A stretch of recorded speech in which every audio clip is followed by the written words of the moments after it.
The Montana night hung heavy and still. No wind moved through the ponderosa pines. No creature stirred in the darkness beyond the porch light's reach.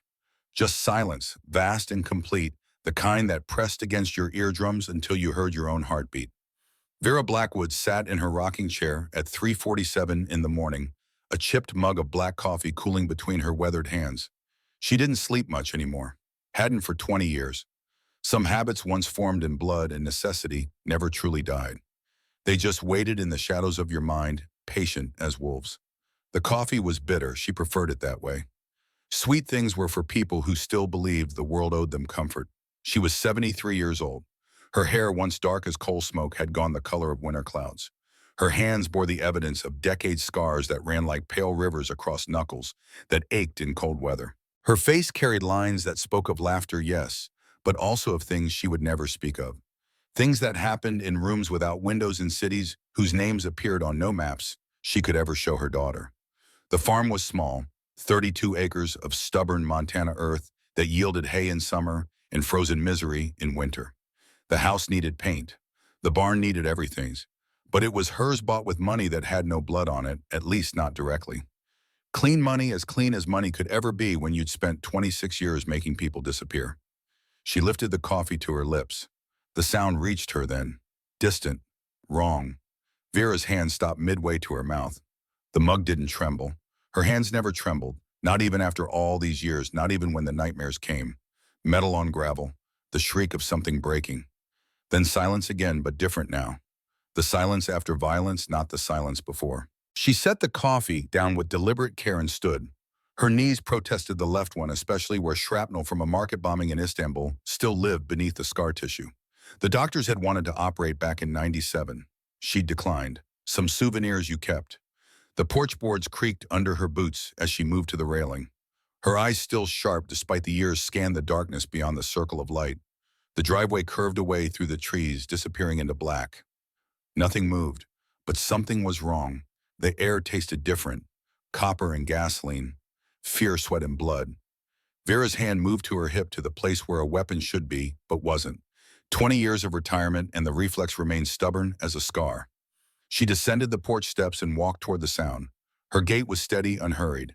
If death was waiting in the darkness, rushing toward, it wouldn't change the outcome. She'd learned that lesson in a hotel room in Prague a lifetime ago, when she'd been someone else entirely.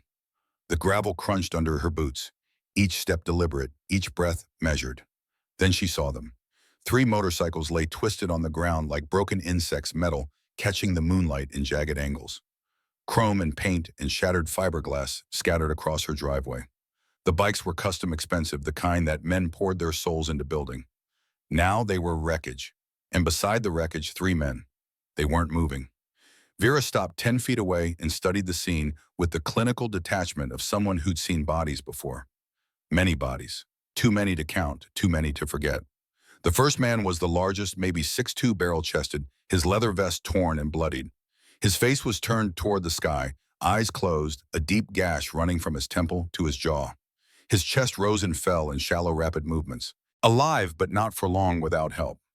The second man was younger, maybe late 20s, blonde hair matted with blood. His right arm bent at an angle that made Vera's own bones ache in sympathy.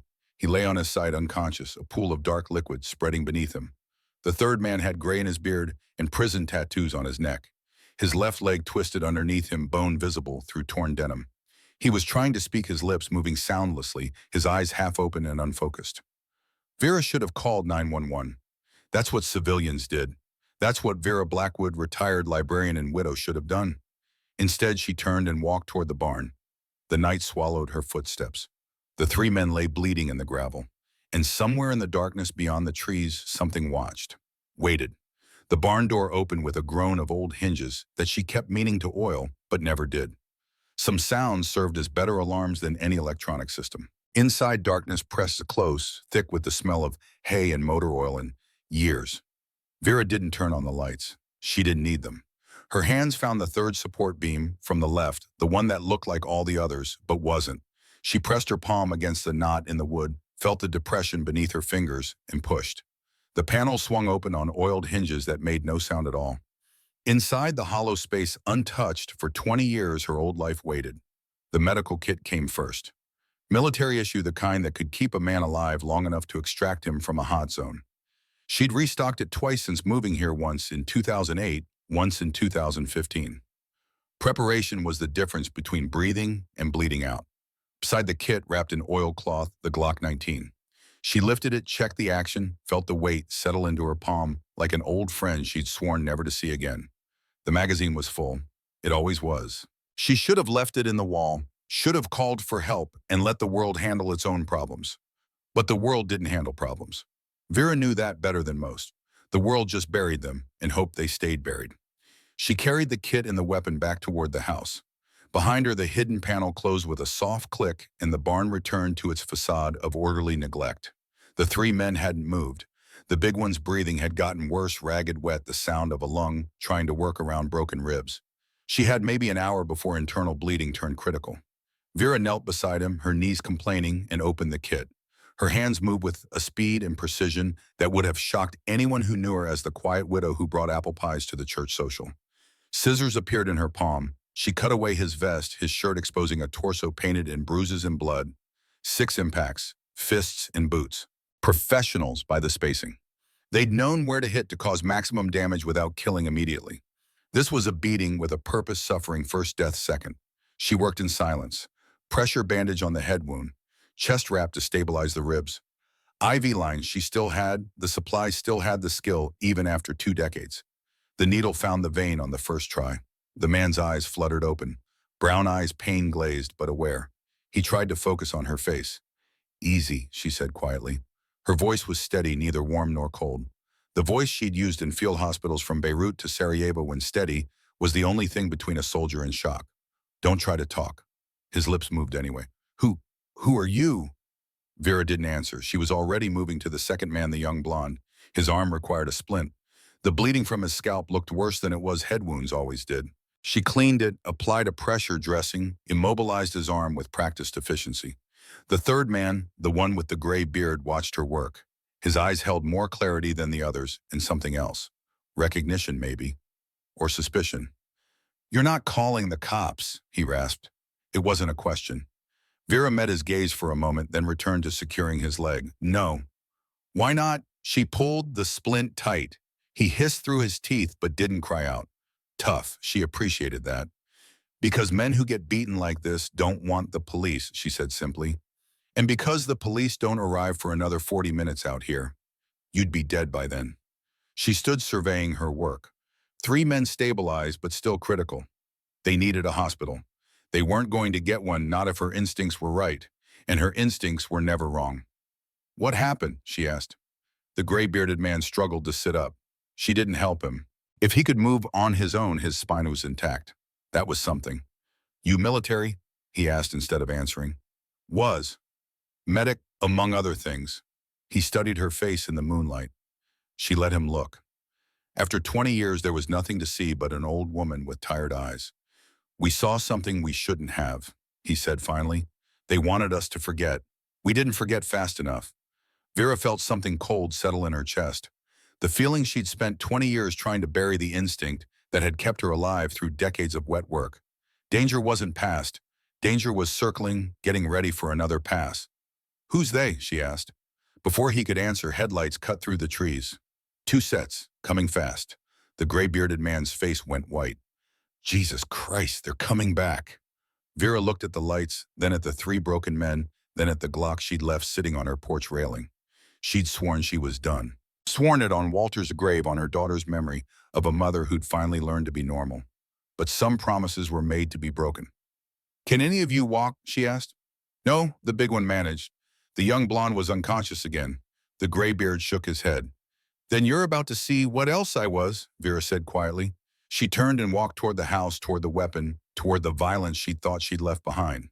Behind her, the headlights grew brighter. The sound of powerful engines filled the night. Men's voices carried on the wind, hard and certain.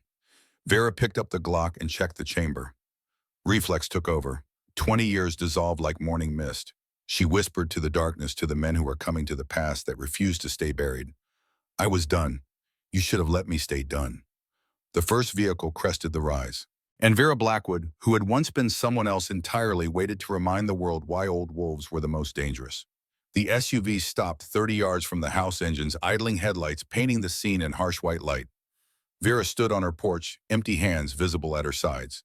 The Glock rested on the small table behind her, hidden by the rocking chair's shadow. Close enough to reach, far enough not to look like a threat. The driver's door of the lead vehicle opened. A man stepped out. Mid-30s athletic build, wearing dark tactical pants and a leather jacket despite the summer warmth. His head was shaved, and even from this distance, Vera could see the tattoo crawling up his neck. A serpent coiled and ready to strike. "Evening," he called out. His voice carried the false friendliness of a predator who didn't consider his prey dangerous. "Sorry to disturb you so late, ma'am." "It's early," Vera corrected. "Morning, not evening." A smile that didn't reach his eyes. "My mistake. We're looking for some friends of ours. 3 men. They might have crashed their bikes around here." "I haven't seen anyone." The man took 3 steps forward, casual, confident. Behind him, doors opened on both SUVs.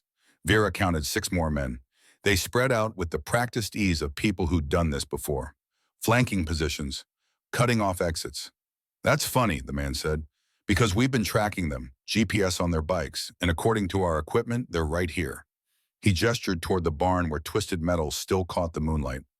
"Those motorcycles," Vera said. "I found them an hour ago, no riders. I assumed someone wrecked and walked for help." "And you didn't call the police?" "Cell service is spotty out here. I was going to drive into town at first light." The man studied her. Vera kept her face neutral, her posture that of an old woman, mildly concerned but not afraid. Inside, she was calculating. 7 men. At least 3 would have firearms bulges under jackets at 4 o'clock positions. The others carried knives, maybe batons. The lead man, the talker, had military bearing. "Private security or former law enforcement?" "Mind if we look around?" he asked. "I mind very much. This is private property. You're trespassing." His smile evaporated. "Ma'am, I don't think you understand the situation." "I understand perfectly. 7 men with weapons have surrounded an old woman's home in the middle of the night. That's clear enough. Then you should understand that we're going to search your property, whether you cooperate or not." Vera let the silence stretch. Let them think she was afraid. Let them believe the tremor she put into her voice was real. "There's no need for threats," she said, softer now, weaker. "I'm just an old woman. I don't want any trouble." The man's posture relaxed. He'd won, or thought he had. "Smart lady. Boys, check the barn. Check the house. And keep your eyes open. These bikers are dangerous." 3 men moved toward the barn. 2 toward the house. The lead man and 1 other stayed by the vehicles, watching Vera like she might bolt. She didn't move. Just stood there, a frightened old woman on her own porch, hands clasped in front of her like she was praying. Inside, she was counting seconds, calculating angles, planning exits. The men reached the barn. The door groaned open. Flashlight beams cut through the darkness inside. 15 seconds. The 2 heading for the house climbed her porch steps. They were young, mid-20s, trying to look tough. One of them sneered at her. "Where are they, Grandma?" "I told your friend, I don't know what you're—" "Bullshit. Those bikes didn't crash themselves." 20 seconds. From inside the barn, Hay found blood-fresh trail leading toward. Vera moved. Her hand closed around the Glock in one fluid motion. 2 decades of retirement meant nothing to reflexes trained through 10,000 repetitions. The weapon came up, sight picture, acquired trigger press, all one movement, all one thought. The shot broke the night like thunder. The man on her porch, the one who'd called her grandma, dropped with a hole in his chest before his brain could process that the old woman had just shot him. His partner was faster. His hand went for his weapon. Almost made it. Vera put 2 rounds through his torso before his gun cleared the holster. The lead man by the SUVs was screaming orders, going for cover, but Vera was already moving. She dropped behind the porch railing as return fire ripped through the space where she'd been standing. Wood splintered, glass shattered. She counted muzzle flashes. 4 shooters. 3 still in the barn, probably running back now. Vera's mind worked with the cold clarity that decades of combat training had burned into her neural pathways. The fear, the hesitation, the human reluctance to kill, all of it switched off like a light. What remained was pure calculation. 7 targets, 2 down, 5 remaining. Ammunition, 17 rounds in the magazine, 1 in the chamber. -2 fired, 16 rounds remaining. Cover porch railing. Sturdy oak would stop most pistol calibers, but not rifle rounds. She needed to move. Vera rolled left, came up firing, caught 1 man in the open, 3 shots center mass. He went down hard. 4 remaining. The barn team had reached the SUVs using the vehicles for cover. Smart. That made it harder. The lead man shouted, "Kane, report. 3 down, she's armed. Repeat, target is armed and hostile." Target. Not old woman, not civilian. Target. They'd made their first mistake coming here. Now they'd made their second. They'd underestimated her based on her age. There wouldn't be a third mistake. Vera didn't allow third mistakes. She moved across the porch in a low crouch, reached the corner post, used it for cover. Her breath came steady, her heart rate elevated but controlled. This was familiar territory, the place where training met reality, and everything else fell away. A man broke from behind the SUV trying to flank. Vera tracked him, led the target, fired twice. He stumbled, went down, clutching his leg. Not a killing shot, but he was out of the fight. 3 remaining. "Jesus Christ," someone yelled. "Who is this bitch?" Good question, Vera thought. The answer was complicated. The answer involved names she no longer used, places that no longer existed, and a body count she'd stopped tracking after the first 100. The answer was, "I'm the reason you should have left well enough alone." She didn't say that. She didn't say anything. Words were wasted on the dead. The lead man, Kane, was shouting into a radio now. "Need backup at target location. Multiple casualties. Repeat, need immediate backup." Backup. That was a problem. Vera had maybe 10 minutes before more arrived. She needed to end this. She dropped the magazine from the Glock, checked the rounds. 12 left. She'd need them. A voice came from behind the SUV, desperate. "Lady, we don't want any more trouble. Just give us the bikers and we'll leave." Vera considered this. Considered that these men had beaten 3 people nearly to death. Considered that they'd come back to finish the job. Considered that they'd threatened her home, her peace, the life she'd built from the ashes of her old one. "No," she called back. "What?" "I said no. You came to my home. You threatened me. You fired on me. The bikers stay, you leave. Or you join your friends on the ground." Silence. Then laughter. Hard, disbelieving laughter. "Old woman, you just killed 3 of our brothers. You think we're walking away from that? I think you don't have a choice. We got 4 guns to your 1. We got backup coming. You got nowhere to run." Vera smiled in the darkness. It wasn't a nice smile. It was the smile of someone who'd fought in places where 4-to-1 odds were called a fair fight.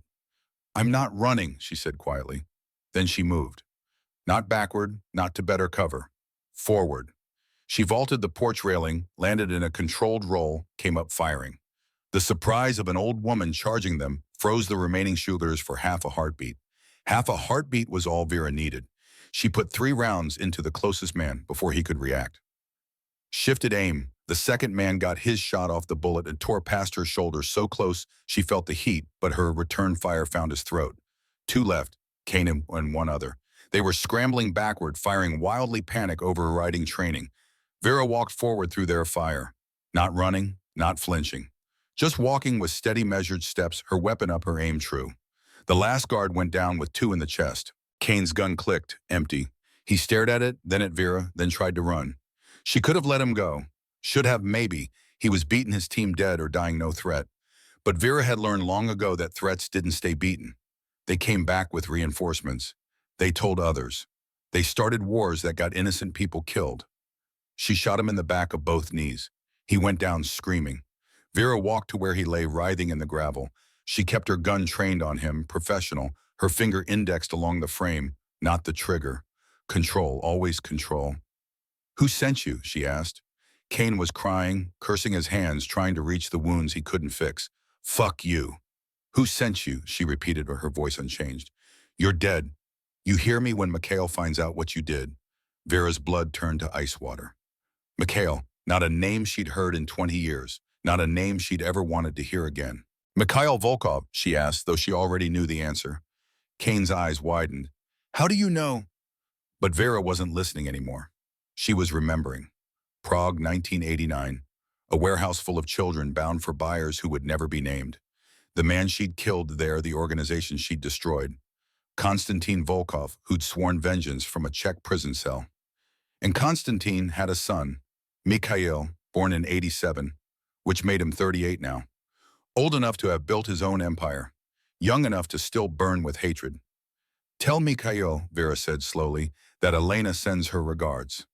Kane's face went white. "Elena, but you're dead. The fire in Moldova. Tell him I'm not dead. Tell him I'm exactly where he can find me. Tell him if he wants to finish what his father started, I'm waiting. She should have killed Cain then. Clean, professional, no witnesses. But she needed a messenger. Needed Mikhail to know she wasn't running, wasn't hiding. Because if Mikhail was hunting her, he'd already found her daughter. Her granddaughter. The only two people in the world she'd kill for. The only two people she'd die for. Vera stepped back, lowered her weapon. Go.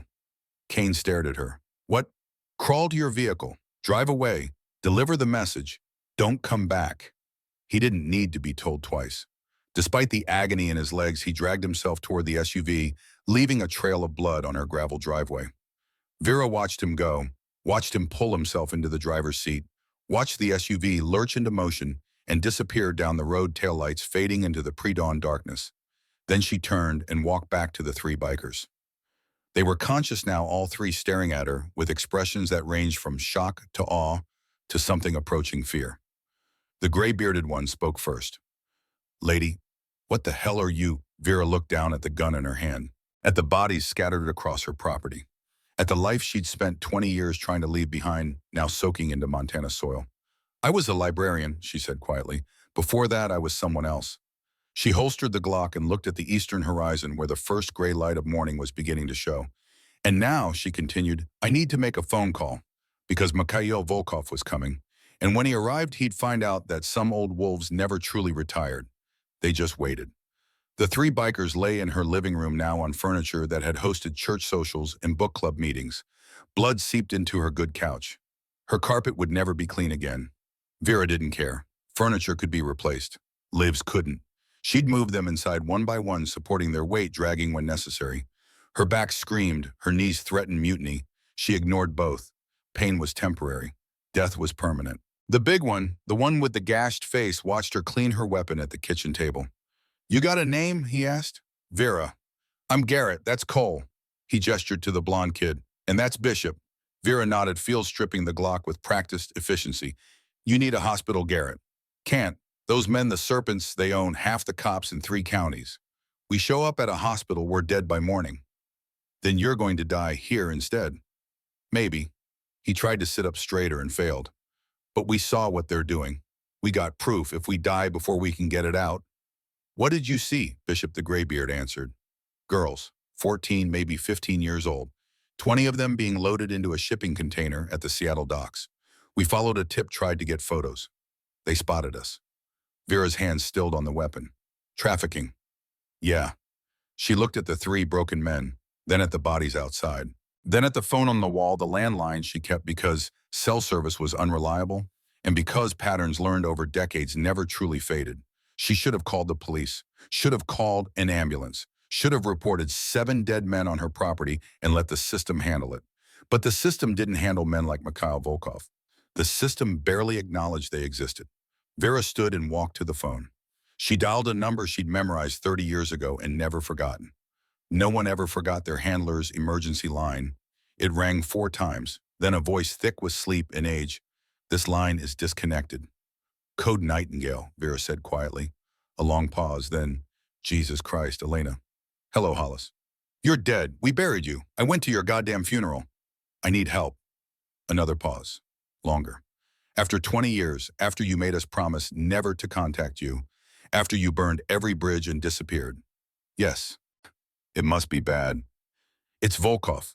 She heard Hollis sit up, heard the rustle of sheets, the sound of bare feet hitting floor. When he spoke again, his voice had changed. The sleepiness was gone. What remained was the cold clarity of a man who'd spent 40 years in the intelligence community. Konstantin's dead. Cancer about 8 months back. I know, it's his son, Mikhail. Shit. He found me, Hollis, and he's not working alone. He's got Men Resources Organization. This isn't revenge. This is a business operation. And you just had to go and kick the hornet's nest. They came to my home. What was I supposed to do? Not kill 7 of them would be a start. 6, I let one go to deliver a message. Christ, Elena, you never did anything halfway. A sound like Hollis rubbing his face. What do you need? Information. How big is Mikhail's operation? Who's protecting him? And she hesitated. I need you to check on my daughter. Claire. She's in Denver. With my granddaughter. If Mikhail knows who I am, he'll use them against you. Yeah, I get it. Keys clicking. Hollis at a computer. Give me 24 hours. I'll reach out to some people, call in some favors. But Elena, listen to me. You can't fight this alone. You're 73 years old. Your reflexes aren't what they were. Your endurance is fine. I'm fine. You always were a terrible liar. I killed 6 men tonight, Hollis. I'd say my reflexes are adequate. 6 men who underestimated you. Mikhail won't. He grew up hearing stories about the ghost who destroyed his father. He's been planning for this his whole life. Vera looked at the 3 bikers, at Garrett who'd passed out again, at Cole who was watching her with weighted-five fearful eyes, at Bishop who'd gone very still. Then I'll have to be better than his plans, she said. Elena, 24 hours, information. That's all I need. She hung up before Hollis could argue further. The house fell silent except for the labored breathing of injured men and the tick of the old clock on the mantel. Outside, dawn was coming. The bodies would start to smell soon. She'd need to deal with them, bury them deep where no one would look. She'd done it before. Bishop spoke, his voice rough. That was your handler, CIA. Vera met his eyes. Once. And Mikhail Volkov, someone I made the mistake of leaving alive when I was younger. His father, yes. And now the son wants revenge. That's the general idea. Cole found his voice. Lady, Vera, what the hell did you do before you retired? Vera walked to the window and looked out at her farm, her peaceful farm where nothing ever happened, where she'd spent 20 years trying to become someone normal, someone who didn't wake from nightmares with her hands around invisible throats. I solved problems, she said quietly, the kind of problems governments couldn't admit they had, the kind that required a particular skill set. You were an assassin, Bishop said, not a question. Among other things. Garrett stirred semi-conscious. You're going to protect us. Vera turned to face them. 3 broken men who'd stumbled into her life at the worst possible moment. 3 witnesses to violence she couldn't erase. 3 complications she didn't need. She should have turned them over to the serpents. Should have washed her hands of this mess. Should have packed a bag and disappeared before Mikhail's reinforcements arrived. But looking at them bleeding on her couch dying because they'd tried to stop human trafficking, because they'd tried to do the right thing, she couldn't. Some principles once formed never truly died either. Yes, she said, I'm going to protect you. Why, Cole asked. You don't know us. This isn't your fight. Vera thought about Prague, about the children she'd pulled from that warehouse, about the ones she'd been too late to save, about the nightmares that still came 20 years later of small faces and smaller coffins. Because 20 of them are in a shipping container right now, she said, and if I don't stop it, who will? The silence that followed held weight, understanding, maybe even respect. Bishop finally spoke. We're going to slow you down. We're liabilities. Yes, you'd be better off alone. Probably, and so why not leave us? Vera looked at him, really looked, saw the scars on his knuckles, the prison ink on his neck, the weathering of a life spent on the wrong side of law and order. Saw also the pain in his eyes when he'd mentioned those girls, the way his hands had trembled with rage, not fear. Because alone is how you lose, she said. I learned that the hard way. She walked to the closet and opened it. Behind the winter coats and stored boxes, another hidden panel. This one revealed body armor, tactical vests, weapons she'd kept oiled and ready for 20 years just in case, finally came. Rest, she told them. You've got 6 hours, then we move. Move where? Garrett asked. Somewhere they won't expect. Somewhere I can control the terrain. Somewhere I can make them bleed for every inch. You got a place like that? Vera pulled out a tactical vest, checked the plates, found them still good. I've got 12. Christ, who were you really? She looked at the 3 of them, made a decision. If they were going to fight beside her, they deserved to know. My name was Elena Volkov, she said quietly. Code name Nightingale. CIA Special Activities Division, 1978 to 2004. Specialized in wet work and unconventional warfare. Confirmed kills 127.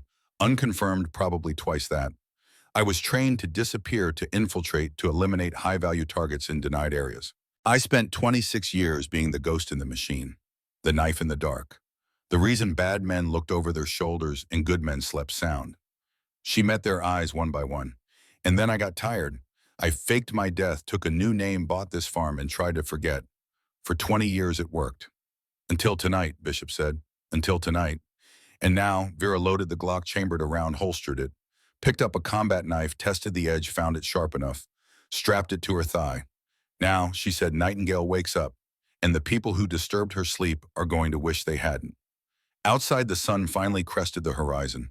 Morning light spilled across Montana, painting her farm in golden shadow, painting the bodies that littered her driveway, painting the end of one life and the beginning of something else, something older, something darker, something that should have stayed buried but refused to die. Vera Blackwood looked at her hands. Old hands, scarred hands, hands that trembled sometimes when she held her coffee, but never ever trembled when they held a weapon. 6 hours, she repeated, rest while you can, because in 6 hours the real war would begin. And God help anyone caught in the crossfire. The sun climbed higher over Montana, indifferent to the violence below. Vera had dragged the bodies into the barn by 7 a.m., wrapped them in tarps she'd bought years ago for exactly this purpose. Not because she'd expected to need them, because hope wasn't a strategy, and preparation was the difference between breathing and bleeding out. The three bikers slept fitfully in her living room. Garrett's breathing had stabilized. Cole's arm was immobilized properly. Bishop's leg would heal given time. Time they probably didn't have. Vera stood at her kitchen sink, scrubbing blood from under her fingernails. The water ran pink, then clear. Her face in the window reflection looked older in daylight. 73 years of gravity and choices pulling at features that had once been called beautiful, back when beauty mattered, back when she'd used it as a weapon like everything else. The phone rang. She picked up on the first ring. Hollis? Jesus, Elena, what did you do? I've got reports of a massacre at your location. 7 dead, all Serpent Syndicate. The local sheriff wants to investigate, but someone higher up is shutting him down. Someone with reach. Mikhail. Has to be. He's got people embedded deep. DEA, FBI, local law enforcement. This isn't just trafficking, Elena. This is an empire. Hollis paused. I checked on Claire. Vera's hand tightened on the phone. And she's fine, so's Addison. They're at Claire's house in Denver, no surveillance I could spot. But Elena, here's the thing, Claire's been getting calls. Unknown numbers. 3 in the past week. She hasn't answered. He's probing, finding weak points. That's my read. He knows who she is. He's just waiting for the right moment. Vera looked out the window at her farm, at the life she'd built from lies and distance, at the peace she'd purchased with 20 years of silence. It was over now. Had been over the moment those bikers crashed in her driveway. I need extraction for civilians, she said. 3 men, injured but mobile, and I need weapons. Elena, I need a secure location, somewhere off the books, somewhere even you barely remember. Hollis was quiet for a long moment. When he spoke, his voice carried the weight of old battles and older loyalties. Montana isn't sustainable. Too isolated. If Mikhail brings his full force, you're cornered. I know. There's a facility, Wyoming, abandoned listening post from the Cold War. We used it for training in the 90s, should still have supplies cached. Coordinates, he gave them. Vera committed them to memory. Numbers and letters that meant survival or death depending on who reached them first. What's your play here? Hollis asked. You can't fight Mikhail's entire organization. Not alone, not at 73. I'm not fighting his organization. I'm fighting him. He's got 200 men. Then I'll make him come to me with less. How? Vera thought about Prague, about how she destroyed Constantine's empire not by fighting it head-on, but by cutting its throat.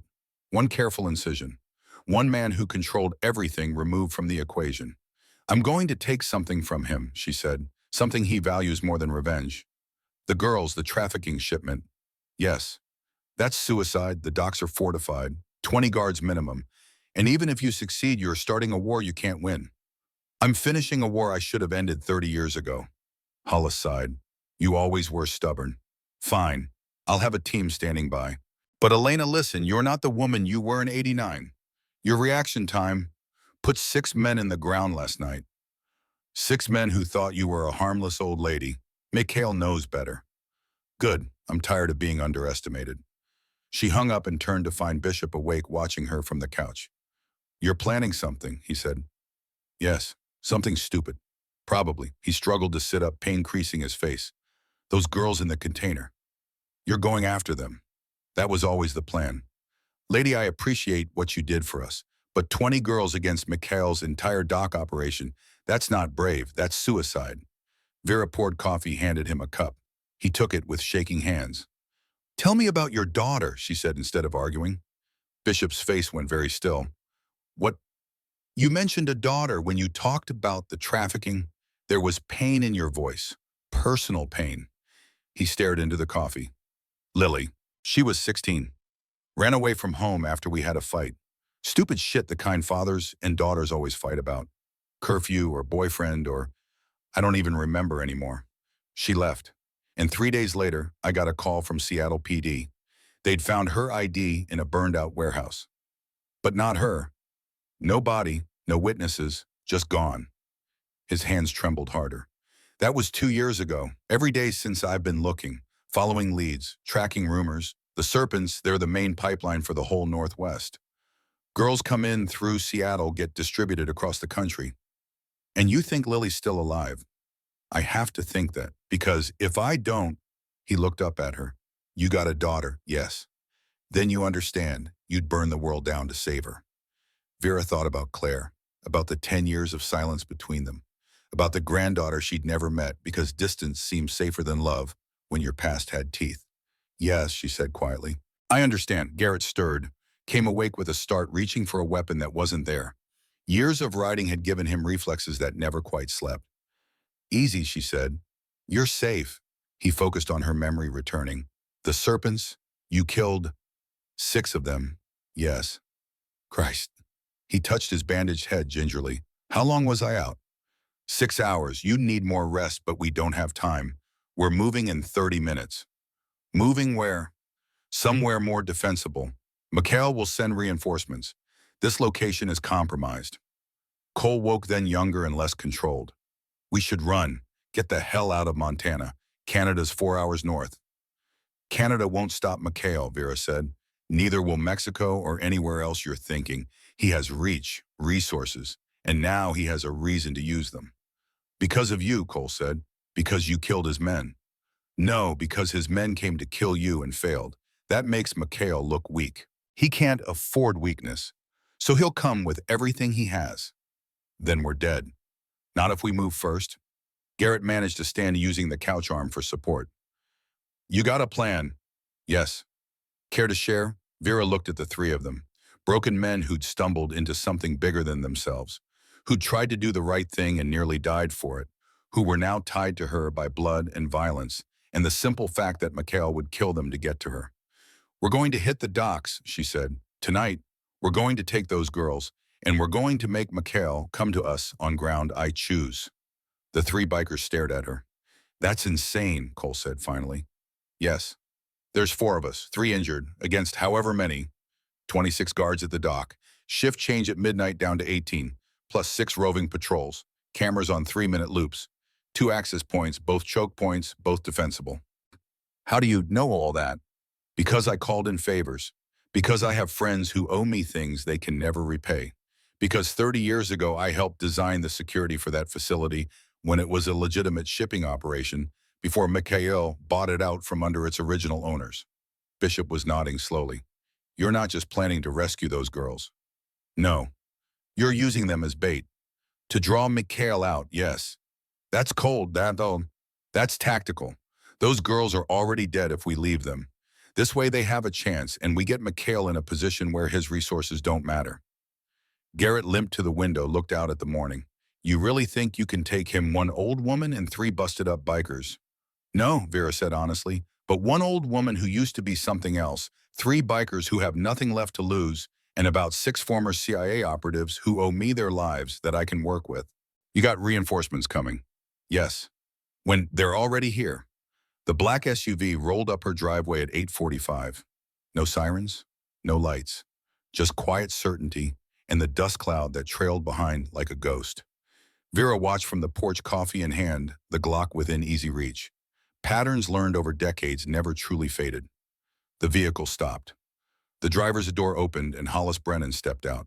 He looked every one of his 74 years, gray-haired and weathered, but his eyes were sharp as they swept the property, taking in the blood-stained gravel, the torn-up earth where she'd dragged bodies, the bullet holes in her porch railing.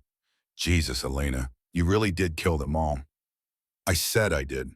Saying and seeing are different things. 3 more men emerged from the SUV, all in their 60s or early 70s, all moving with the careful economy of people whose bodies had been through wars and come out scarred, but functional. Vera recognized them, couldn't help but smile.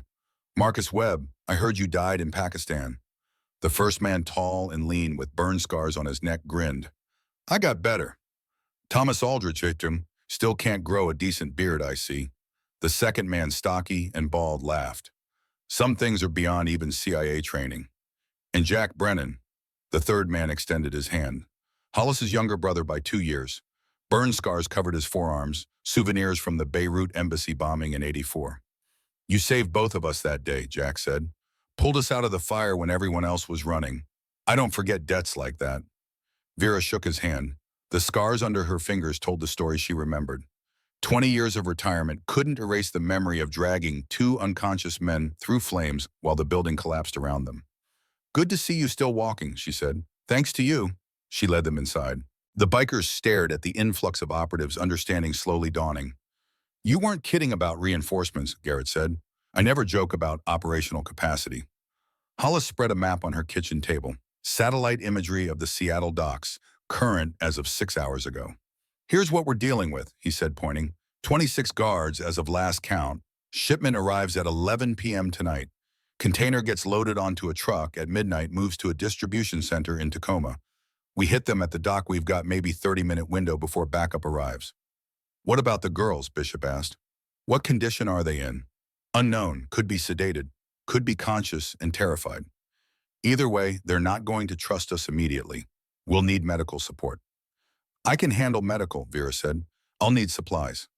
Already in the vehicle. Trauma kits, AV fluids, sedatives if we need to keep them quiet during extract. Marcus studied the map. Access points are problematic. Front gate's the only vehicle entrance, and it's a killing field. No cover for 200 yards. So we don't go in the front, Vera said. She pointed to the water side. There, maintenance access. Graded drain that leads to the old storm system. It'll be tight but manageable. For you, maybe, Thomas said. Some of us have expanded since the Cold War. Then some of you will stay topside and provide overwatch. Jack was already running calculations. Timeline. We leave here at 4 p.m., 7-hour drive to Seattle. That puts us on site at 11. 1 hour to recon and position. Hit at midnight during shift change. What about Mikhail? Cole asked. He's not going to just let us waltz in. No, Vera agreed, which is why I'm going to call him first. The room went silent. You're going to what? Hollis said. Call him. Tell him where I am. Tell him I'm coming for his shipment. That's insane. You'll be walking into a trap. Yes, a trap I design, on ground I choose, with preparation time I control. She pulled out a burner phone from her pocket, dialed the number Kane had been reporting to last night. She'd copied it from his radio before letting him go. It rang 3 times. Then a voice heavily accented, cultured, You must be the old woman who killed my men. Mikhail Volkov. Ah, you know me. Then you know why I'm going to enjoy watching you die. Your father said the same thing from a prison cell where he rotted for 15 years before cancer ate him from the inside. Silence. Cold and furious. You dare. I dare everything because I'm not afraid of you. I'm not hiding. And tonight I'm taking your shipment. 20 girls. I'm going to pull them from your container and burn your entire operation to the ground. You can't be that stupid. Seattle docks.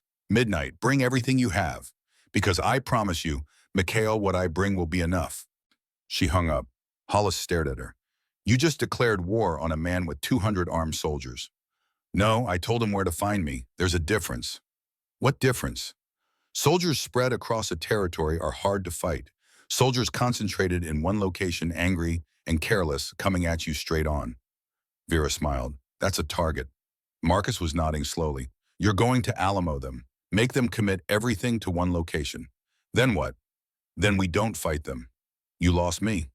We don't fight 200 men. That's suicide.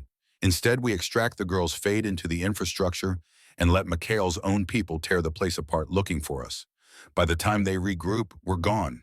And Mikhail will follow, alone or with a small team, because his pride won't allow anything else.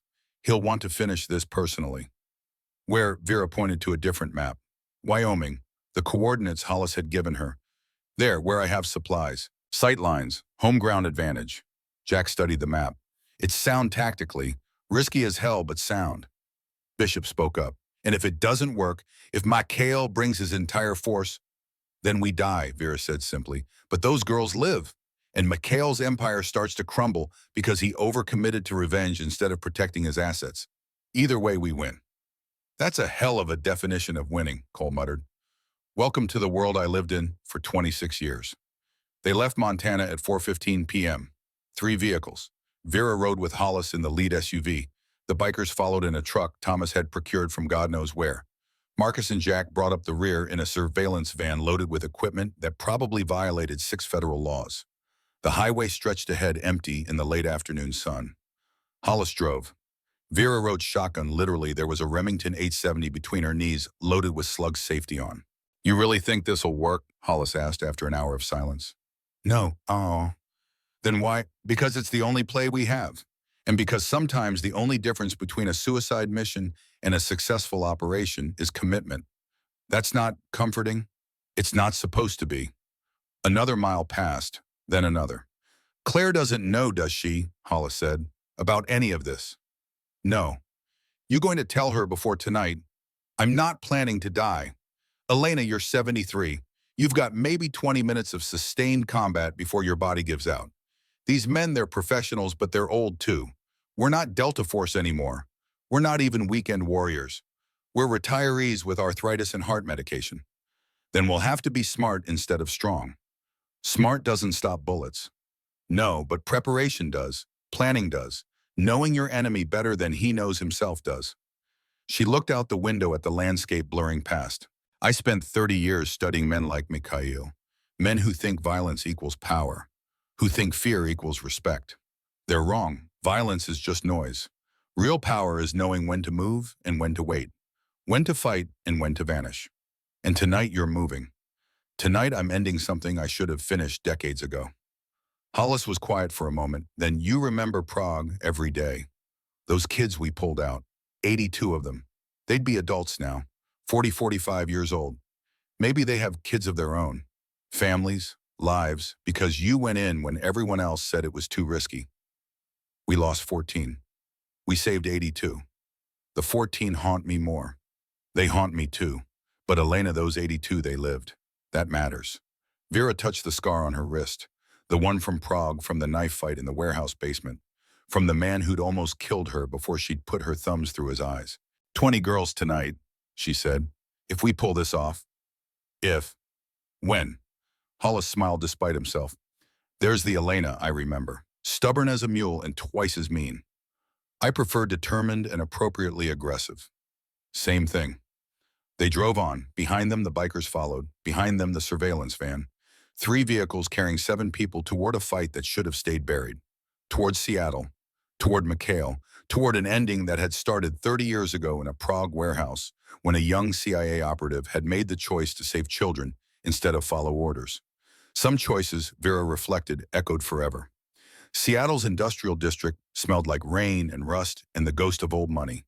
The docks stretched along the waterfront, shipping containers stacked like giant children's blocks, cranes looming against the night sky like mechanical dinosaurs. They parked 3 blocks away at 9:45 p.m. Assembled in the back of the surveillance van, 7 people who shouldn't be here preparing for violence that should have been left to younger hands. Vera strapped on body armor over her black tactical gear. It was heavier than she remembered. Or she was weaker. Either way, it pulled at her shoulders. Marcus handed out weapons, suppressed MP5s, tactical shotguns, sidearms, flashbangs, smoke grenades, enough firepower to start a small war, which technically they were about to do. Comms checked, Jack said, distributing earpieces. One by one they checked in, voices crackling in Vera's ear. Old voices, familiar voices, voices that shouldn't still be in the game, but were because loyalty ran deeper than common sense. Alpha Team, Vera said. That's me, Bishop, and Cole. We're going in through the storm drain. Our objective is the container holding the girls. We extract, we move to secondary rally point. Bravo Team, Hollis said. Me, Marcus, and Thomas. We're overwatch on the north warehouse roof. We provide covering fire and early warning. Charlie Team, Jack added.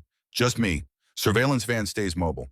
I've got eyes on the security cameras. I'll loop footage during the op. You'll have a clean approach window, but only 30 minutes. After that, someone's going to notice the cameras are frozen.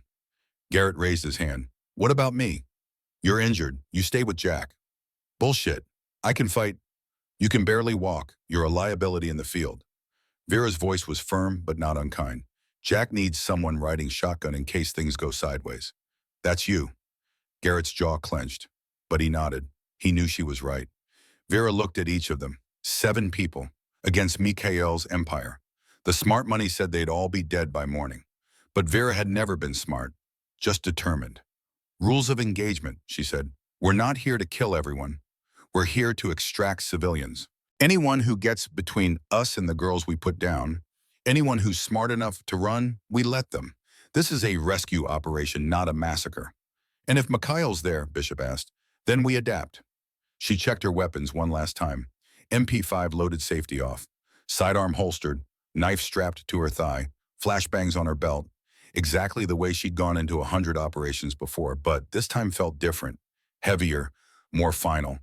Maybe because she knew deep in her bones that this was the last one. Win or lose, live or die. After tonight, she was done. Either she'd be dead or Mikhail would be, and the past could finally stay buried. Time, she said. Jack checked his watch. 11:58. Let's move. They left the van in silence. 3 groups, 3 vectors, 1 objective. Vera led Alpha Team toward the storm drain access. It was exactly where she remembered a grated opening near the waterline, chained but not alarmed. Because who would be crazy enough to infiltrate through there? Old women and broken bikers, apparently. She cut the chain with bolt cutters.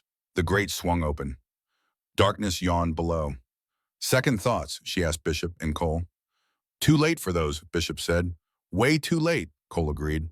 Vera nodded, clicked on her tactical flashlight, and descended into the dark. The tunnel smelled like decades of rainwater and industrial runoff. Her boots splashed through ankle-deep water that she tried not to think about. Behind her, Bishop and Cole followed, their breathing loud in the confined space. 100 yards through the tunnel. Then a vertical shaft. Then they'd be inside the dock complex below ground level with direct access to the container yard. 50 yards and Jack's voice crackled in her ear. Shift change complete. 18 guards active. 12 on patrol, 6 stationary. Your approach vector is clear. Copy, Vera whispered. 75 yards. The water got deeper. Her old leg wound ached where shrapnel had never been fully removed. 100 yards.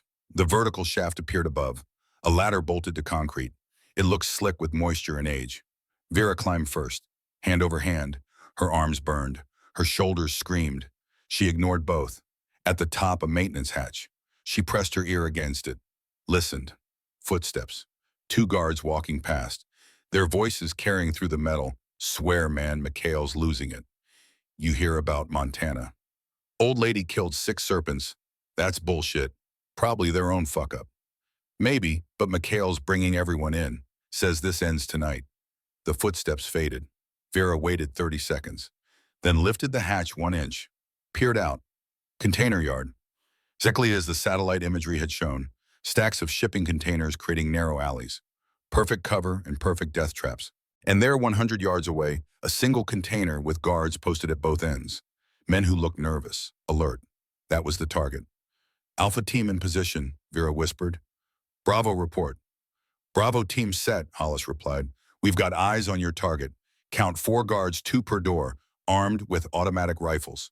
This is going to be loud. Not if we do it right. Stand by. Vera emerged from the hatch. Bishop and Cole followed. They moved like ghosts between the containers. 60 yards, 40 yards, 20 yards. The first guard never saw them coming. Bishop's knife took him in the kidney. Vera caught the body, lowered it silently. The second guard turned at a sound. Cole's suppressed pistol whispered twice. Torso shots. The guard collapsed. 2 down, 2 to go. They rounded the container. The remaining guards were alert now, weapons up, eyes scanning. They'd heard something, sensed something. Vera stepped out, raised her MP5. Drop them, she said quietly. The guards spun, fingers on triggers. Vera fired first. 3-round burst. The first guard went down. The second got a shot off, wild, high, loud as thunder before Bishop's knife found his throat. Contact. Jack's voice urgent. That shot alerted the compound. You've got 30 seconds before reinforcements arrive. Open the container, Vera snapped. Bishop and Cole worked the lock. Heavy, industrial, built to keep things and not people out. Bishop grabbed the handle, started to pull. Vera's flashlight beam caught at a thin wire running from the lock mechanism to something inside the container. Her training kicked in before conscious thought. "Stop," she hissed. Bishop froze, hand still on the handle. What bomb rigged to the door? Vera moved closer, traced the wire with her light. C4 brick, mounted inside amateur, but effective. If we'd opened it all the way... She didn't finish, didn't need to. Her hands moved on autopilot. Beirut 82 EOD training she'd thought she'd never use again. Trace the wire. Find the trigger. Footsteps running toward them in the distance. Maybe 45 seconds before they had company. Red wire or blue wire, the old joke. Except this was real. Except if she was wrong, they all died along with 20 girls. She cut the red one. Nothing happened. She exhaled, cut the remaining connections. The C4 came free in her hand. She pocketed it, might be useful later. "Clear," she said. "Open it." The container door swung wide. The smell hit first. Human waste and fear and unwashed bodies. Then Vera's flashlight beam cut through the darkness inside. 20 faces, girls ranging from maybe 14 to 19, huddled together, some crying, some catatonic, all terrified. And in the back, holding the youngest girl's hand, a face Vera recognized from Bishop's wallet. Lily, Bishop's daughter, thinner, haunted, but alive. "Lily," Bishop whispered. The girl looked up, didn't recognize her father at first, then understanding dawned through 2 years of horror. "Dad, we're getting you out," Vera said to all of them. "But we need to move now." The girls didn't move, too scared, too traumatized. "Listen to me," Vera said, her voice cutting through their fear. "My name is Vera. Those men who brought you here, they're going to be here any second. You can stay and go back in the container. Or you can trust me for the next 10 minutes and maybe just maybe see daylight again. Your choice," what did they say? Lily stood. "She's real. She's helping us. Come on." One by one, the girls rose. Vera counted, 19. "There should be 20, she said. "They took Sarah," one girl said. "Yesterday, she didn't come back." Vera's jaw tightened. One dead, 19 to save. "Move," she said. "Follow me. Stay quiet. Stay low. If shooting starts, you run for the water. There's help waiting." That was a lie. There was no help at the water. But they needed to believe rescue was possible. They moved as a group, 20 girls and 3 operatives. A target that was too large, too slow, too vulnerable. Gunfire erupted from the north. Bravo team engaging, buying them time. "Go! Go! Go!" Vera urged. They ran, through the container alleys, toward the perimeter, toward freedom. Behind them, sirens, shouts, the roar of engines, Mikhail's reinforcements flooding the dock. And somewhere in that chaos, a voice over a loudspeaker, "Elena Volkov, I know you're here. I know what you took. Give them back and I'll kill you quickly. Keep running and I'll make you watch them die first." "Mikhail," Vera smiled grimly. "Good. Let him chase. Let him commit. Let him follow her into the trap she'd prepared." "Alpha team to extraction point," she said. "Bravo, cover us and fall back. Charlie, we're going to need that van at the north gate in 90 seconds. "Copy," Jack replied. 90 seconds. Don't be late." Vera pushed the girls forward. Faster. Her lungs burned. Her legs screamed. But she kept moving because stopping meant death. The north gate appeared. Jack's van roared up, side door sliding open. Garrett in the passenger seat, weapon ready. "And everyone in." The girls piled inside. Cramped. Tangled. But alive. Bishop climbed in last, cradling Lily. Vera turned, raised her MP5 toward the pursuing guards. "Elena, come on," Hollis shouted from behind cover. "Right behind you." She fired a long burst, suppressing fire, bought them 5 seconds. Then she ran for the van. A bullet hit her body armor. Impact like a sledgehammer. She stumbled, kept moving. Another bullet. This one found her shoulder. Meat and bone, pain like fire. Cole reached out, grabbed her vest, hauled her inside. The door slammed. Jack hit the gas. They were moving, away from the docks, away from Mikhail, away from death, for now. Vera pressed her hand against the shoulder wound. Blood seeped between her fingers. Not arterial. She'd live. "That was insane," Cole said, breathless. "That was Tuesday," Vera replied. Around them, 19 girls wept with relief. Lily clung to Bishop like she'd never let go. The van raced through Seattle streets toward a safe house that Hollis swore still existed. And behind them at the docks, Mikhail Volkov stood among his scattered guards and screamed orders into the night. The chase had begun. And Vera was exactly where she wanted to be, leading him toward Wyoming, toward the place where this would end, one way or another. The safe house was a lie wrapped in peeling paint and broken windows. Hollis had called it secure. In reality, it was a condemned apartment building in Tacoma 40 minutes south of Seattle that the CIA had used for interrogations back when interrogations happened in places without cameras. Vera sat on a rusted folding chair while Marcus dug the bullet from her shoulder. No anesthetic, no complaints, just the steady work of tweezers and gauze while 19 traumatized girls huddled in the adjacent room under Jack's watchful eye. Through and through, Marcus said, probing the wound. You got lucky. Lucky would have been not getting shot. Lucky would have been staying retired. The bullet came free. Marcus dropped it into a metal dish with a clink, started stitching. Vera felt every pull of thread through flesh, but her face remained impassive. Pain was information. Information could be managed. Bishop sat against the wall, Lily pressed against his chest. The girl hadn't let go of him since the van. Hadn't spoken either. Just clung to her father like he might vanish if she released her grip. Cole had gone with the girls, his splinted arm useless in a firefight, but his presence calming to the girls who'd seen too much violence already. He'd protect them on the road to federal custody. That was enough. Garrett paced by the window, his good arm cradling his injured ribs. They're going to find us. You know that, right? Mikhail's got resources. He'll track us. I'm counting on it, Vera said. Hollis entered from the other room. His face was grim. Girls are stable, scared shitless, but physically okay, except for the psychological damage that'll take years of therapy to unpack. Jack's trying to calm them down, but they've been through hell. Get them processed. Medical exams, police statements, FBI involvement. FBI's compromised. You said so yourself. Not all of it, just pieces.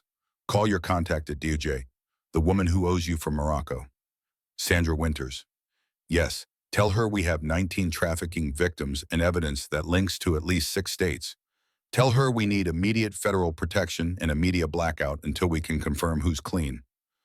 Hollis nodded and pulled out his phone, stepped away to make the call. Marcus tied off the last stitch.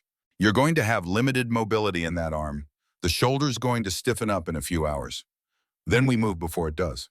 Elena, we don't have time for recovery. Mikhail knows I have his product. He knows I embarrassed him. He's going to come with everything he has left. Let him come. We've got federal protection incoming. Let the system handle it. Vera looked at him. Really looked. Marcus had been there in Prague, had seen what happened when they tried to let the system handle monsters. The delays, the bureaucracy, the 14 children who died while they waited for authorization. The system will bury this under paperwork for 6 months while Mikhail rebuilds, she said. I'm ending this tonight. You can barely lift your arm. I can pull a trigger. Thomas appeared in the doorway. We've got movement.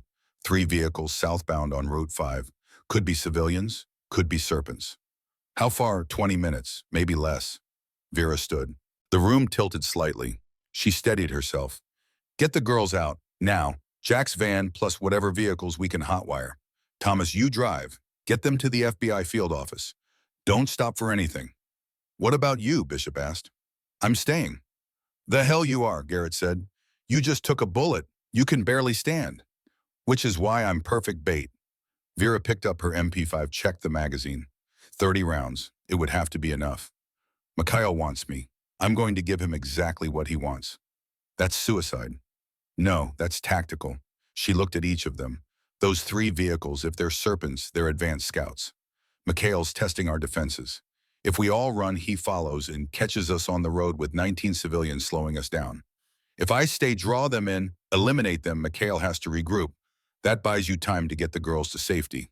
Hollis returned. Sandra's sending a tactical team. ETA 45 minutes. Too long. Get the girls moving. I'll hold here. Elena, you're not holding anything with one working arm, and Vera's gun came up, not pointed at anyone, just up, reminding them who she was, what she was. This isn't a debate, she said quietly. I've made my decision. Get the girls to safety. That's an order. Hollis stared at her, then slowly nodded. You always were a stubborn bitch. The best kind. Bishop stood, gently detaching Lily. I'm staying with you. No, my daughter's alive because of you. I'm not leaving you to die alone. Bishop. Not negotiable. Garrett limped forward. Me too. You saved our lives. Time to return the favor. Vera looked at them. Two broken men who should run, who were choosing to stay. You'll probably die, she said. Then we die doing something that matters, Bishop replied. She nodded. Accepted, imitated. Get the girls moving. We'll hold here until the Federals arrive. They moved the girls in 12 minutes. Jack's van plus two hot-wired sedans. Cole driving one, Thomas the other. Vera watched from the window as they pulled away, Lily looking back at her through the rear windshield. A girl who'd been lost and was now found. Who would live because others were about to die? Fair trade, she thought. The building fell silent. Just Vera Bishop and Garrett alone in the darkness with their weapons and their ghosts. Vera moved through the structure, setting up positions. An MP5 at the north window, a shotgun at the east, her sidearm on her hip, flashbangs at strategic choke points, tripwires using paracord and empty cans, crude but effective in darkness. 15 minutes after the girls left, the vehicles arrived. 3 SUVs, 12 men. They approached carefully, tactically, spreading out to surround the building. Professionals unlike the thugs she'd killed in Montana. Vera watched from the third floor, counted them, memorized their positions. The first man entered through the ground floor. She heard him moving below, cautious weapon up. Then a second, a third. She waited. Patience was a weapon sharper than any knife. The first tripwire triggered. Cans clattered. The men below froze. Vera dropped a flashbang down the stairwell. The explosion was thunder and lightning compressed into 1 second. Screams, confusion. She descended the stairs, moving quickly despite her injured shoulder. Found the first man blind and deaf, stumbling. Put 3 rounds in his chest. Moved to the second. He was recovering, bringing his weapon up. Too slow. She shot him twice. The third man fired wild. Bullets stitched the wall beside here. She rolled, came up firing. He dropped. 3 down, 9 remaining outside. Gunfire erupted through the windows. They knew she was here now. Knew she wasn't alone. They'd try to overwhelm with numbers. Vera moved to the north window, fired a long burst at the 2 men advancing across the street. Dropped one. The other found cover. Bishop opened fire from the east window. 2 more men trying to breach the back entrance room. He dropped one. Garrett got the second with his pistol, despite the pain in his ribs. 5 down, 7 remaining. But Vera's ammunition was running low. 15 rounds left in the MP5, 1 magazine for her sidearm, 3 flashbangs. That was it. And her shoulder was screaming now. The adrenaline was wearing off, pain breaking through her control. She heard boots on the stairs. They were coming up. Smart. Force her to higher ground, limit her mobility. Vera grabbed the shotgun, moved to the stairwell, waited in the shadows. The first head appeared. She fired. The blast at close range was devastating. The man flew backward, taking 2 others down with him. She pumped the shotgun. Fired again. Again. 3 more down, 4 remaining. But the shotgun was empty now. She dropped it. Drew her sidearm. The remaining men had learned. They weren't rushing anymore. They were setting up a crossfire, moving to flank her. Vera's breathing was labored now, her vision slightly blurred. Blood loss or exhaustion, or just being 73 years old and finally hitting her limit. She thought about Claire, about Addison, about dying in this shithole building that smelled like mold and old violence. Not the worst way to go, but not yet. Not while 4 men still breathed. She moved to the center room, found a corner with good sight lines to both entrances. Crouched, waited. "Old woman," a voice called. "You're bleeding out. I can hear it in your breathing. Surrender and we'll make it quick." Vera didn't respond. Words were weakness now. 2 men burst through the east entrance. She shot the first twice. The second dove for cover, returned fire. Bullets impacted the wall beside her head. She shifted aim. Fired. Missed. Fired again. Hit him in the shoulder. He went down screaming. 2 left. But her magazine was empty. She ejected it, reached for her spare. Her fingers were numb. The magazine slipped, clattered to the floor. The remaining 2 men heard it. Heard opportunity. They rushed her position together. Smart. Overwhelming force. Vera grabbed the knife from her thigh, the one she'd carried since Beirut, the one that had tasted blood in a dozen countries. The first man rounded the corner. She drove the blade up through his jaw into his brain. He dropped like a puppet with cut strings. The second man's gun came up. Point-blank range. No way to dodge. This was it. The end of the road. The last page of a story that had gone on too long. She looked him in the eyes, showed no fear. If death was coming, she'd meet it standing. The gun fired. but the bullet didn't hit her. The man's head snapped forward, exit wound in his forehead. He collapsed. Vera spun. In the doorway stood Bishop, smoking pistol in hand, leaning heavily on the doorframe. Lily behind him, eyes wide but determined. You left, Vera said. Came back. My daughter's alive because of you. Couldn't let you die alone. Bishop slid down the wall, leaving a blood trail. He'd been hit. Badly. Besides, someone had to save your stubborn ass. Lily rushed to him. Dad, no. It's okay, baby. You're safe. That's all that matters. Vera moved to him, pressed her hand against the worst wound, gut shot, maybe liver. Fatal without immediate surgery. Why, she asked. Because you saved us first. Because my daughter's alive because of you. Because, he coughed, blood on his lips. Because that's what family does. I'm not your family. Yeah, you are. Garrett appeared in the doorway, limping, weapon drawn. Building's clear, but we got more coming, maybe 20 minutes out. Sirens in the distance. The federal team arriving. Finally. Bishop's eyes closed, his breathing shallow but still there. Still fighting. Hang on, Vera said. Help's coming. Elena, he whispered. Take care of her. Lily, promise me. You're going to take care of her yourself. Promise. I promise, boy. His hand found Lily's, squeezed once, then went still. Lily screamed. Vera pulled her away, let Garrett take her. The girl collapsed into his arms, sobbing. Vera stood on shaking legs, walked to the window, looked out at the Seattle skyline. Somewhere in that sprawl of light and concrete, Mikhail Volkov was planning his next move, gathering his forces, preparing for the final confrontation. Good. Let him come. She had one last fight in her, one last stand, and this time one of them wouldn't walk away. The FBI arrived with the subtlety of a sledgehammer. 15 agents, tactical gear, enough firepower to level the building. They found Vera sitting among 12 corpses, bleeding from her shoulder knife still in her hand. Bishop's body lay covered with Garrett's jacket. Lily sat against the far wall, staring at nothing. Sandra Winters was among them. 50-something, steel-gray hair, eyes that had seen too much and forgiven too little. Christ, Nightingale, you look like hell. I've been told. The girls? Safe, your people have them. In protective custody, medical evaluations underway. They're going to need serious therapy, but they'll live. Thanks to you. Vera stood. The room spun. She steadied herself against the wall. Mikhail Volkov, you need to bring him in. Already on it. We've got teams moving on his known locations. But Elena, you need medical attention. You've lost a lot of blood. I'm fine. You're clearly not fine. Let the EMTs... I said I'm fine. Sandra studied her, recognition dawning. You're using yourself as bait. You want him to come for you. Yes.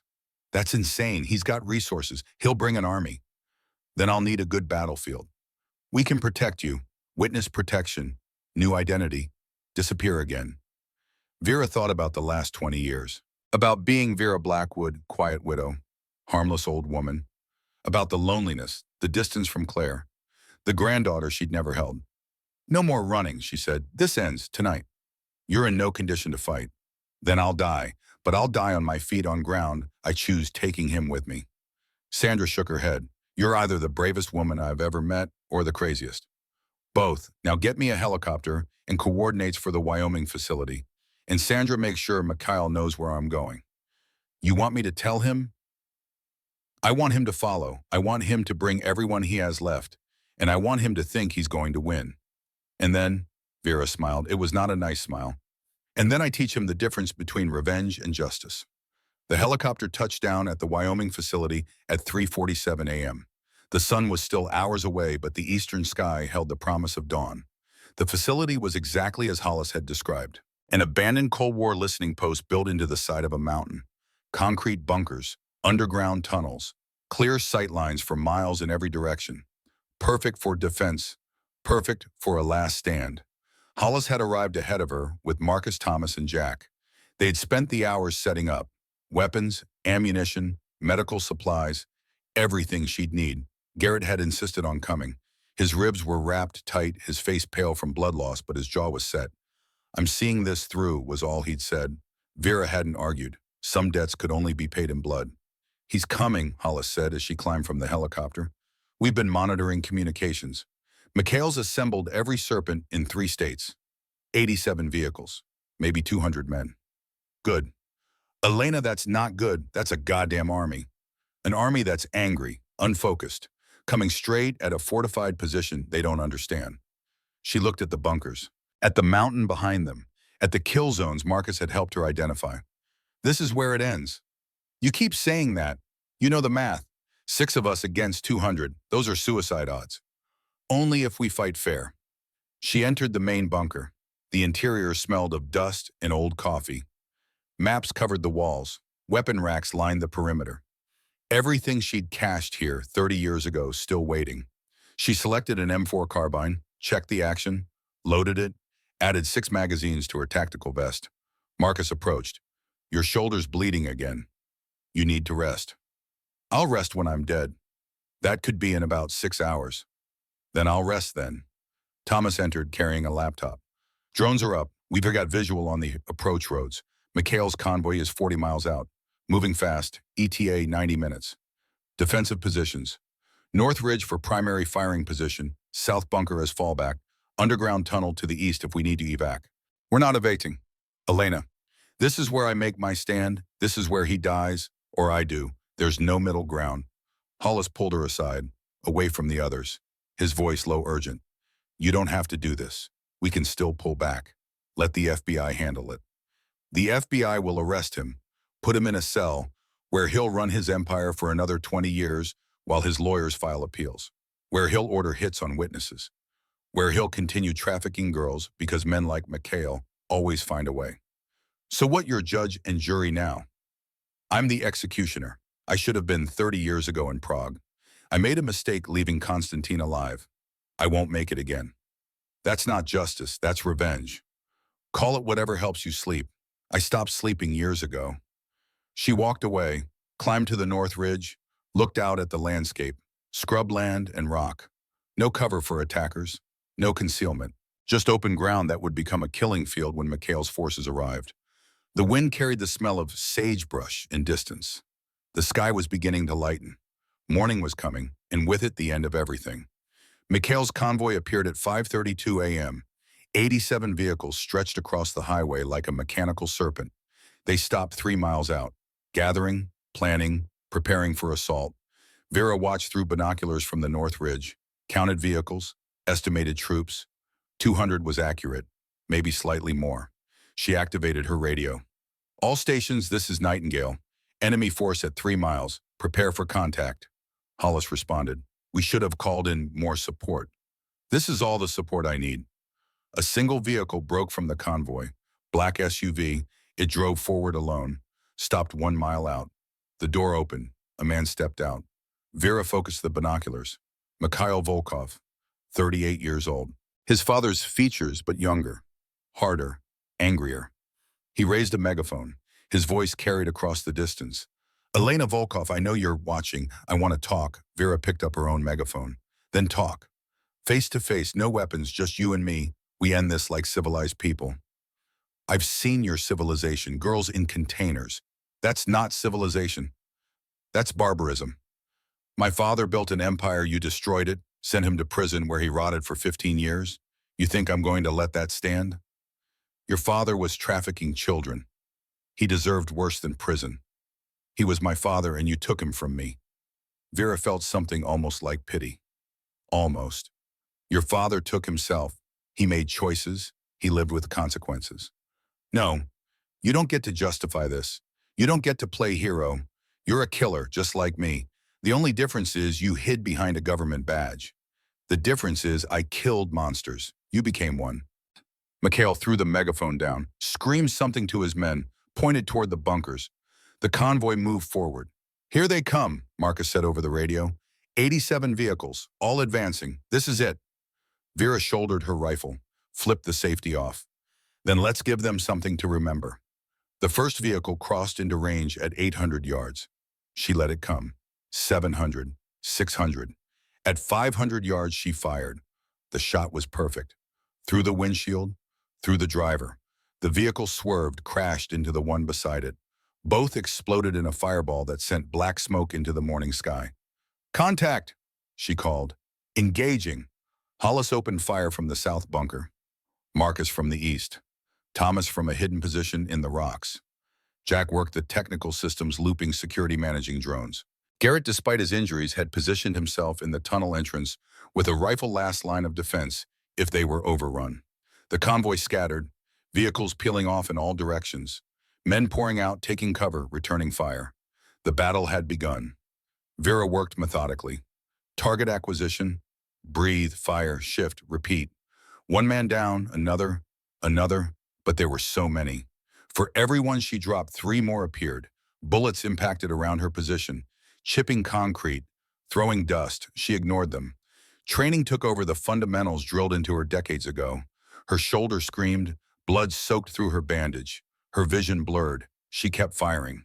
An explosion rocked the south bunker. RPG, Hollis was shouting something, but the words were lost in the chaos. The enemy was advancing, using the destroyed vehicles for cover, getting closer, 200 yards, 150, 100. Vera switched to her sidearm, better for close range. A man crested the ridge. She shot him. Another appeared. She shot him too. But they kept coming, wave after wave, overwhelming through sheer numbers. She was down to her last magazine. Her knife waited on her thigh, but if it came to knives, she was already dead. The radio crackled. Elena, fall back. We can't hold. Negative. I'm not running. You're going to die. Then I'll die to hear. A figure appeared in front of her. Close. Too close to shoot. Mikhail Volkov, breathing hard, gun pointed at her chest. They stared at each other across 5 feet of Wyoming dust. You killed my men, he said. Yes. You destroyed my operation. Yes. You took everything from me. Your father took everything. I just prevented him from taking more. Semantics. Truth. Mikhail's hand trembled. I should kill you right now. Then do it. He didn't. I want you to suffer first. I want you to know what it's like to lose everything. Your daughter, your granddaughter. I'm going to find them. I'm going to make them pay for what you did.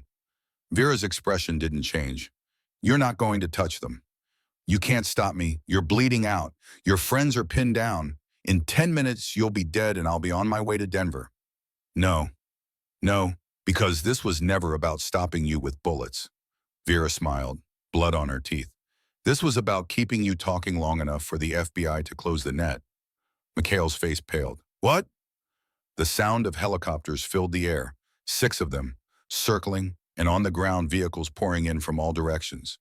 Federal tactical teams, DEA, ATF, a coalition of law enforcement that had been waiting for Mikhail to commit all his forces to one location.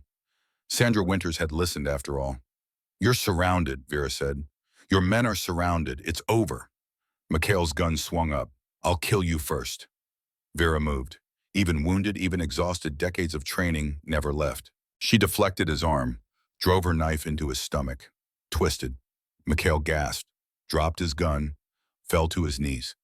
This is for the 14 children who died in Prague, she whispered. This is for Lily and the 19 others. This is for Sarah who didn't make it out. This is for every girl you sold, every life you destroyed. She pulled the knife out. Let him fall.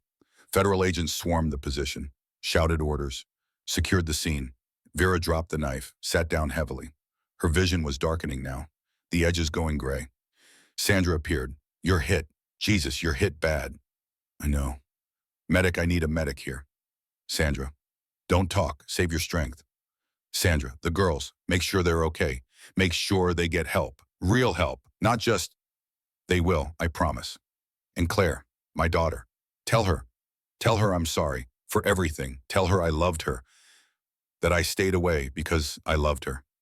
You're not dying. You hear me? You're not dying. But Vera could feel it, the cold spreading through her limbs, the numbness, the quiet that came before the end. She'd been here before, in Beirut, in Sarajevo, in a dozen other places where death had reached for her and missed. This time it wouldn't miss. She looked up at the sky, at the morning sun finally breaking over the mountains, painting everything in gold. It was beautiful. She'd forgotten how beautiful the world could be when you stopped long enough to look. Ma'am? A voice, young, urgent. Ma'am, stay with me. A medic, working on her shoulder, on her leg, on wounds she hadn't even felt in the adrenaline. Ma'am, can you hear me? Stay awake. Help's here. The helicopter. The medical helicopter. Rotors drowning out everything else. Strong hands lifting her, strapping her to a gurney. Vera tried to speak. Couldn't. The darkness was pulling her down. But before it took her completely, she heard Garrett's voice. She's going to make it right. Tell me she's going to make it. And the medic, if she fights, if she's a fighter. Garrett laughed, bitter and proud. Lady, you have no idea. Then darkness, complete and final. Claire Blackwood stood at her mother's bedside in the Denver care facility. Not a grave, not yet. Vera had survived, barely. 3 weeks in a coma, 2 months in ICU, another month relearning how to walk after the leg surgery to remove the shrapnel that had lived there for 40 years. She was awake now, frail, diminished, but alive. Mom, Claire said softly. Vera's eyes opened, still sharp, still aware. Claire, I brought someone. She stepped aside. Addison entered, 9 years old now, carrying a bouquet of flowers that were too large for her small hands. Hi, Grandma, she said quietly.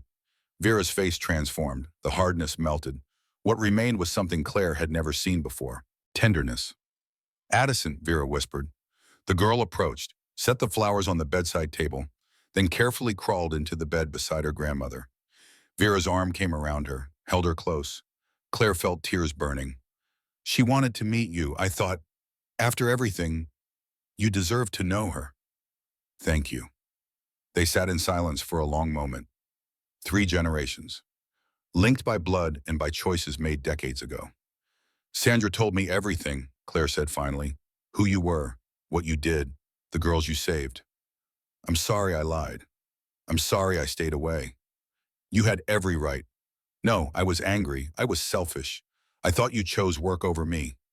I didn't understand you were trying to protect me. Vera closed her eyes. I made so many mistakes. You saved 19 girls, stopped a trafficking empire. Sandra said the evidence you gathered led to 200 arrests across 6 states. 20 girls. There were supposed to be 20. Mom, you can't save everyone. Doesn't make it easier. Addison stirred. Grandma, are you a hero? Vera looked down at her, at innocence that still believed in simple answers. No, sweetheart, just an old woman who did what needed to be done. Miss Winters says you're the bravest person she knows. Miss Winters is very kind. She also said you killed bad people. Claire tensed. Vera met her eyes. An unspoken question. How much does she know? Claire nodded. Enough. I did, Vera said carefully, when I had to stop them from hurting others. Like the men who hurt Lily. You know about Lily. She came to visit last week with Mr. Garrett. She brought me cookies. Addison looked up at Vera. She said you saved her, that you're the reason she got to come home. Vera's throat tightened. How is she? Sad sometimes, but better. She's seeing a doctor who helps her talk about bad things. Mr. Garrett says it takes time. It does. She wants to meet you. She asked me to tell you thank you. Vera nodded, couldn't speak. Claire leaned forward. The FBI offered you a position. Consulting, training new agents on trafficking patterns. I'm done, Claire. This body is done. They said you can work from home. Part-time, just analysis, no field work. I don't know if, Mom, those girls need someone who understands, who's been in the dark and knows the way out. You could help hundreds more, not with a gun, with knowledge. Vera looked at Addison, at the future sleeping against her chest, at the life she'd almost lost. Maybe, she said, maybe I could do that. The house in Denver was small but comfortable. Claire had found it close enough to visit far enough that Vera didn't feel like a burden. Vera sat at her kitchen table laptop open reviewing case files for the FBI's anti-trafficking task force. Her consulting work, her penance, her way of fighting without a weapon. The doorbell rang. She rose slowly, the leg still ached in cold weather, and opened the door. Garrett stood there, thinner than she remembered. Older, but alive. Heard you were back among the living, he said. Barely, you. Doc says I'll live to regret everything, so normal. He held up a bottle. Brought whiskey. Thought you might want company. Vera smiled. Come in. They sat at the kitchen table, 2 old warriors who'd survived when they shouldn't have. Lily's doing good, Garrett said. Started college, wants to be a social worker. Help kids like her. That's good. Bishop would be proud. Yes, he would. They drank in silence. You ever think about it? Garrett asked. That night. Every day. Me too, he refilled their glasses. I keep wondering if it was worth it. All that death, all that pain. 19 girls went home to their families. Lily's alive. Mikhail's empire is destroyed. And Bishop's dead. And you're crippled. And I wake up screaming 3 times a week. Yes. So was it worth it? Vera thought about Addison, about the world she'd grow up in, slightly safer, slightly better, because 20 people had stood against darkness. Ask me in another year, she said. They finished the bottle. Garrett left as the sun was setting. Vera returned to her laptop, to the case files, to the work that never ended. But this time she wasn't alone. Claire called every evening. Addison visited on weekends. Lily sent emails updates on her life, on her healing, on the girl she used to be slowly returning. And in facilities across 6 states, 18 other girls were rebuilding their lives, learning to trust again, learning to hope again, because one old woman had refused to look away. Claire found the envelope in her mother's desk drawer 2 years later. The gentle stroke had taken Vera peacefully in her sleep at 75. The envelope was addressed to Claire, inside a letter in Vera's handwriting. Claire, if you're reading this, I'm gone. The truth is complicated, but it comes down to this: I was dangerous. The people I'd killed had long memories. Staying close meant putting you at risk. Loving you meant letting you go. I wasn't the mother you deserved. I missed birthdays and graduations. I can't change that. But every decision I made, every mission I took, every person I eliminated, it was to make the world safer for children like you, like Addison, so they could grow up without monsters in the shadows. The last 2 years with you and Addison were the happiest of my life. Thank you for giving me that gift. Be happy. Live fully. And if Addison asks about her grandmother, tell her the truth. Tell her I was complicated. Tell her I made mistakes. But tell her I tried. And tell her that sometimes the people who've done the darkest things are the ones who fight hardest for the light. Mom, P.S. There's a box in the closet. Photos from my years. Places I went. People I saved. You deserve to know not just who I was, but why. Claire read it twice. Found the box. Opened it. Inside, photographs. Vera in tactical gear with children pulled from warehouses. With soldiers she'd saved. In front of destroyed trafficking operations. At the bottom, a photo from Prague, 1989. Vera at 26 holding a small girl crying into her shoulder. On the back, Maria, age 6, the first one I saved. The reason I kept fighting. Claire looked at Addison, now 11, doing homework. Sweetie, she said, come here, I want to tell you about your grandmother. Addison climbed into her lap. Was she really a spy? She was, but more than that, she believed one person could make a difference. That fighting for what's right, even when it costs everything, is worth it. Do you believe that? Claire looked at the photos, at faces of children, now adults with families, at 19 girls who'd walked out of darkness. Yeah, she said, I do. 2 years after Vera's death, Claire stood at a podium in Washington, D.C., speaking at a trafficking prevention conference. Behind her, a screen showed Vera's photo, gray-haired, weathered, smiling as Addison hugged her. My mother was complicated, Claire began. She was a killer. She took lives, and for years I hated her for it. She paused, looked at the audience. Agents, social workers, survivors. But I understand now. She didn't choose that life over me. She chose it for me, for all of us, so children could sleep safely. Photos cycled. The 19 girls from Seattle, where they were now, college students, mothers, survivors. In her final year, my mother consulted on 47 cases. Her analysis led to the rescue of 216 victims. She did this from a wheelchair, proving you don't need weapons to fight monsters. Just the will to not look away. Claire's voice broke. She wasn't perfect. She lived with ghosts. But she saved over 400 lives. 400 people alive because one woman decided justice mattered more than safety. She looked at Lily in the third row, tears streaming. My mother's last words were, keep fighting. Not with guns, with knowledge, with laws, with systems protecting the vulnerable. She held up a card. I've started the Vera Blackwood Foundation. We're funding research, training law enforcement, supporting survivors. The screen changed. Vera in her kitchen teaching Addison to bake. Both laughing, covered in flour. She wanted to be remembered as a grandmother, but I'm going to remember her as she really was, a warrior, a guardian, a woman who proved one person, no matter how broken, can change the world. The room erupted in applause, and in that moment Claire felt it. Her mother's presence, not haunting, just love. Complicated, fierce, unending. Vera Blackwood was gone, But her fight continued.